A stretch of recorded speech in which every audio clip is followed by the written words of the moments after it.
Okay, mate, I bet even in your best case scenario planning, you weren't expecting for such a dominant day.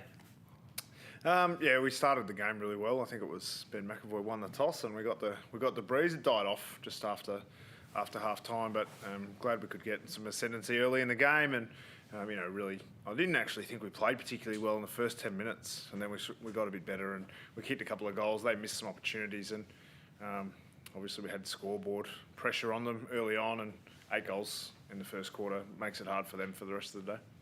Okay, you probably touched on the next question. The first quarter was your best for 2022. Did you feel you were close to bringing what you wanted from the team? Not really, to be honest. I mean, there was a couple of things we were focused on. We knew that they were really sharp with their handballing and ability to break a tackle. So there was one stage where we'd had 6 effective tackles from 19 attempts.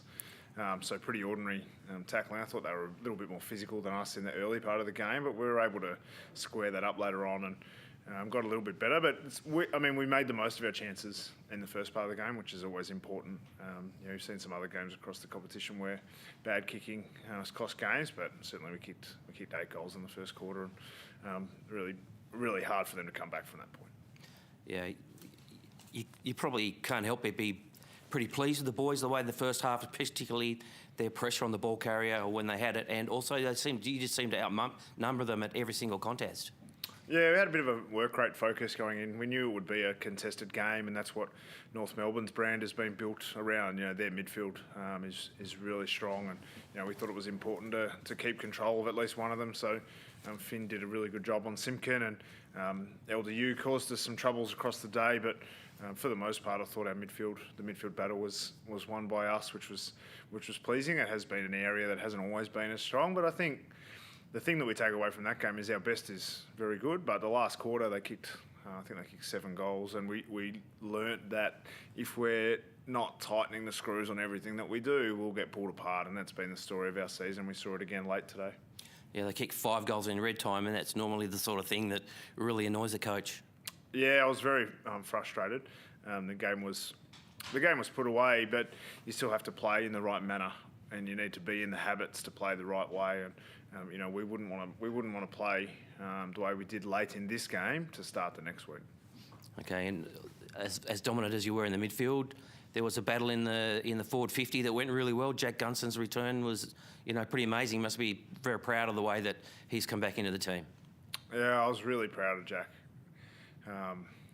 It was a game where I was just happy for him to run out there and be amongst it, and didn't really care what we got. But he was our most potent forward, and just looked dangerous everywhere he went. And I imagine, I've had a brief chat with him since the game, but inside his own head would have been a ginormous battle, and he was able to win that, and then win the battle on the outside as well with an opponent. But I think the biggest challenge for him would have been what was going on inside his own head, and I was really proud that he was able to to do what he did today. Yeah, can you give us a little insight into how he was after the game? We came into the rooms, and Mandy, his mum, was there, and she was emotional, which obviously made him and a few of the rest of us quite emotional as well. And it's been a difficult couple of weeks, and just seeing them down here and being around everyone and in the rooms, I think it gives you that sense of belonging, and I think that's what he's really needed. And I'm glad that he feels that sense of belonging around our football club, and it's been really happy to have him back. But I think football clubs are great places in times of need. And Big Ned's jagged himself a couple of goals today. One really remarkable one from outside 50.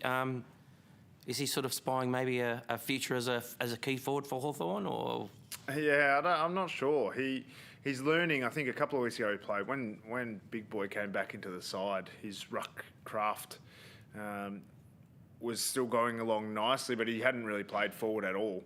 So in the first game he was struggled a bit in the forward line. He hadn't trained it a lot, hadn't been there a lot, and in the last 2 weeks he's been able to hit the scoreboard and shown a little bit more as a forward.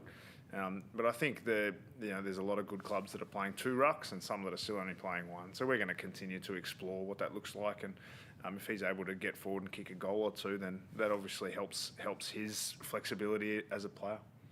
And moving forward, what's the goal for the last few games? Is it you know, to be as disruptive to teams that maybe are trying to make the top 8, or what are your thoughts on that?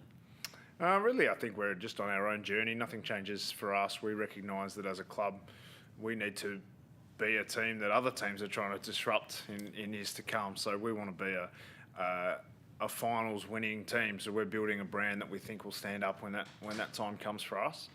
It's not going to be this year, but what we need to do is continue to refine our own craft, work on our processes, improve our players, improve our playing list, improve our coaching, improve every part of our club to be a potent force when finals time comes for us. And Denver, what happened to Denver today? He got something. Oh, did he? I'm not sure. He's a light key position player, so quite often he gets knocked around a little bit, and he's working really hard off the field to give himself the best chance to be able to play on the big key forwards. But at the moment, he's still finding his way. But I don't think he's hurt. I think Phillips, our sub, would have loved him to be hurt because he might have got on. Poor guy. All right, and one for the Hawks fans. Your first game in Hobart after so many years. What did you make of the whole occasion? Yeah, we've had a great 24 hours since we've been here, and there's a few guys staying down for another 24 hours just to enjoy being down in Tassie. We spent a lot of time in Launceston, and you really do feel like Tasmania is a home away from home. We've really enjoyed our time here. Went to Salamanca Market this morning and did all those things. It's a really great place, and we've enjoyed playing our football here. And I think Hawthorn fans really embrace us down here. I ran into a young kid, and he said, nearly my whole class goes for Hawthorn. And that brings, it says that what we're doing as a club over here for such a long period has meant there's a feeling of that belonging amongst the Tassie as a whole state.